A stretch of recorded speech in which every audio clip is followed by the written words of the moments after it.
Hello, I'm Jeff Prudence. We're here today at the prestigious M Restaurant in the heart of the City of London for another one of This Week in FM's Spotlight interviews. Today we welcome Darren Jones, who's Director of UK Energy Management. Welcome, Darren. Thanks, Jeff. Nice to see you.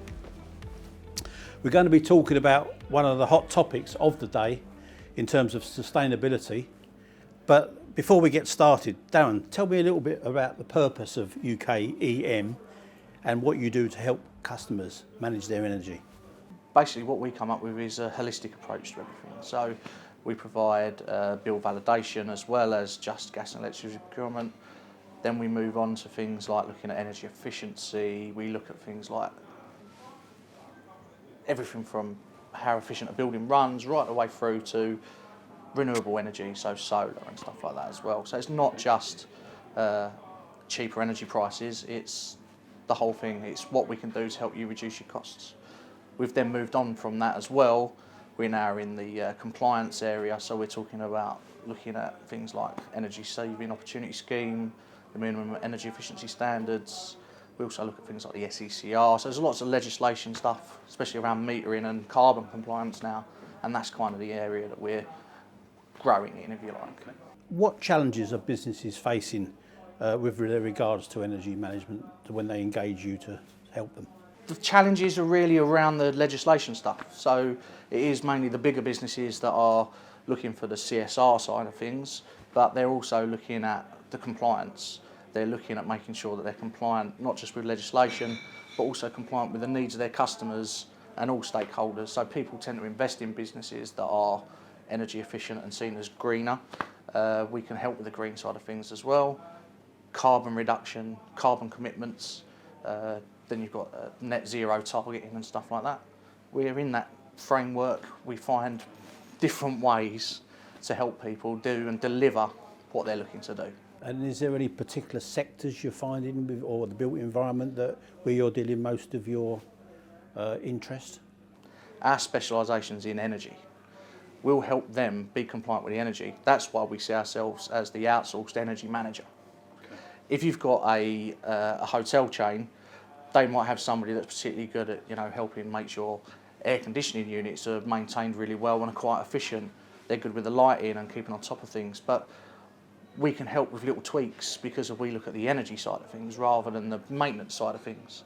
So we work quite well with the FM industry in that respect, but also we'll talk to financial directors and see what incentives they've got so we can find money for things, whether it's a government grant or a loan or potentially just financing, look at repayment periods, wherever it might be, that's where we kind of sit. Okay, so in regards to that, let's start with some of the tools aspects. Obviously a lot has changed over the past decade or so in terms of smart metering associated technology.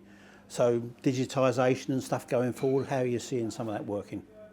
The technology side of things has really come along quite a way in the 10 years that we've been going, especially smart metering.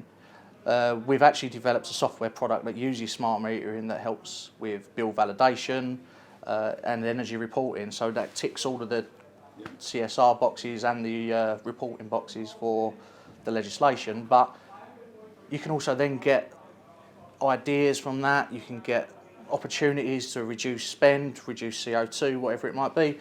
The software that we've developed is unseen in the market. People don't just look at energy prices anymore. They're looking at their usage. They're looking at how much they're using on peak periods when they've got big events like today's TWinFM event. There's going to have to be a few more people in there. There's usually in here.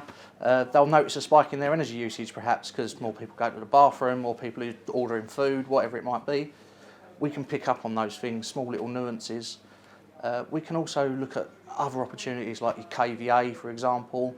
You might be overpaying for that. You might be overpaying for other bits and pieces within your contracts. That's what we come in with and help find ideas. So once you go in and investigate or are engaged, how do you actually go about getting tangible results for your clients?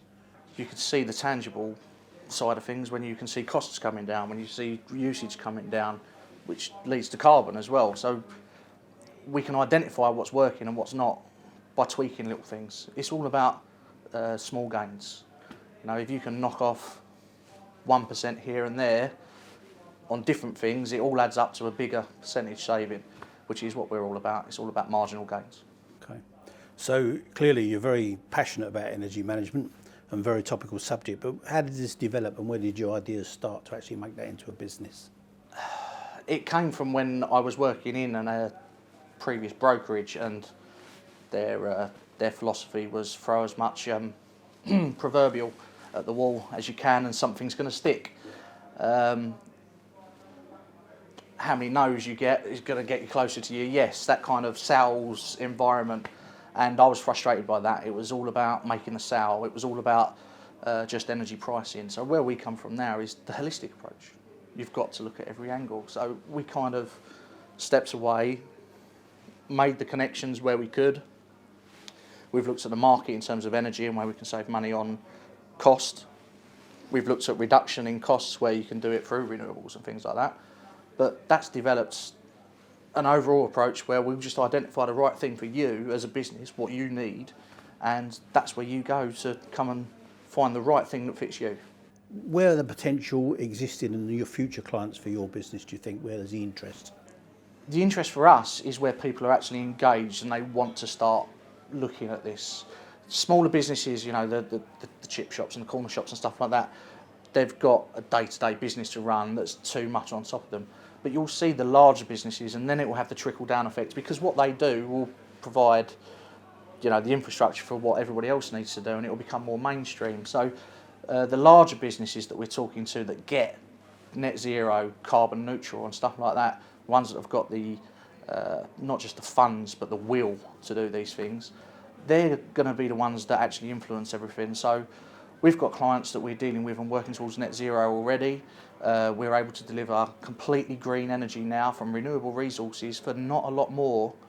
I'm talking fractions of pence per kilowatt hour compared to brown contracts, the traditional energy generation contracts. The grid is becoming greener anyway, but if you're going to put your head above the parapet and say, this is what we're aiming for, we can help with that. We can find the green contracts, we can help with the energy efficiency, we can help with the legislation, whatever it needs to be to just get you where you want to be. The bigger companies, it's going to help trickle down. Darren, just following up on some of those points, you've built your business, you're saying about an innovative approach. Yes, there's commonplace with people challenging their energy, validation, energy bureaus, but give us a bit more details about some of the innovative solutions that you're trying to promote with your business. Where we really stand out is delivering on everything on a holistic level. Like I said, we work with facilities managers, we're working alongside of the maintenance people and stuff like that. That's going to bring us a little bit closer towards being able to make sure that the smaller margins that we're talking about before is going to actually make the difference. So rather than just coming in and, you know, making a phone call and saying your energy contract's up for renewal, or your bills come in this month and it's a little bit high, or if it's a little bit low, well done, fantastic, the energy supplier's not charged you enough. That won't happen next month, it doesn't happen all the time. If you get to the point where you've got just a monthly interaction, that's kind of not good enough. You need to go that little bit further step. You need to make sure that you're able to say to a customer, there's an anomaly there, something's happened. Can you tell us what it is? Because we're looking at it from just a purely data point of view. So if we see a spike in energy usage, we can say, have you had an event on? Without even knowing there's an event going on. We can look at it that kind of way, but also we can talk to the maintenance people and say, there's a little bit of an increase. Is there a way that you can reduce that? Is that because you've got something that's not being maintained as regularly as it needs to be? Or have you got somebody that's leaving lights on, or something, you know, a bit of a behaviour change, whatever it might be. We go in the next step. It's not one part, it's not the other part, it's everything together. That's where you make all of the gains. That's where we are, that's where we sit. There's, you mentioned renewables previously, and obviously it's part of the wider energy sustainability agenda. But can you give us a view how you see things going to the target of net zero? You know, last year we had record numbers of kilowatt hours and in megawatt hours from the likes of solar and wind. That's where it's going. Things are becoming greener anyway, more naturally, because that's what the market demands. We want to be carbon zero. 49% of all of the whole planet's energy is consumed within buildings. So you've got to concentrate on the built environment. we can see the marginal gains, we can see where you're going to make the changes. It's just a case of with renewables, how do you develop that infrastructure? So things like battery storage are going to become very, very big and mainstream. Things are going more micro, if you like. So you're getting more developments in terms of housing developments. You're going to have micro generation on that site where you're going to have 1,000 flats or whatever it might be are going to have their own energy generation within their little community, if you like. So it's going to become a community generation scheme. We're already seeing that happening now. By 2025, we're not going to have gas boilers installed in domestic premises anymore from them. You know, so it's all moving towards greener anyway. The renewable side of things, it's just a case of how do we deliver that? And I think battery storage, the off-grid stuff, and people becoming more environmentally friendly and more energy efficient within homes and within the workplace, all of that's going to combine and come together and make sure that we've got that sustainability style thing that we need to get towards. Okay, thank you. So we've heard today from Darren Jones, Director of UK Energy Management. Obviously his background, some of the areas of frustration that encouraged him to develop this business, and touched on a few of the tools, the aspects, the race to net zero that we're all embracing. And then finally, some candid views of Darren's actually opinion of where things might go in the future. If you'd like to find out more, obviously there'll be further engagement with Darren's business with This Week in FM. But for now, thank you very much, Darren, and great to see you. All the best for the future. Thank you.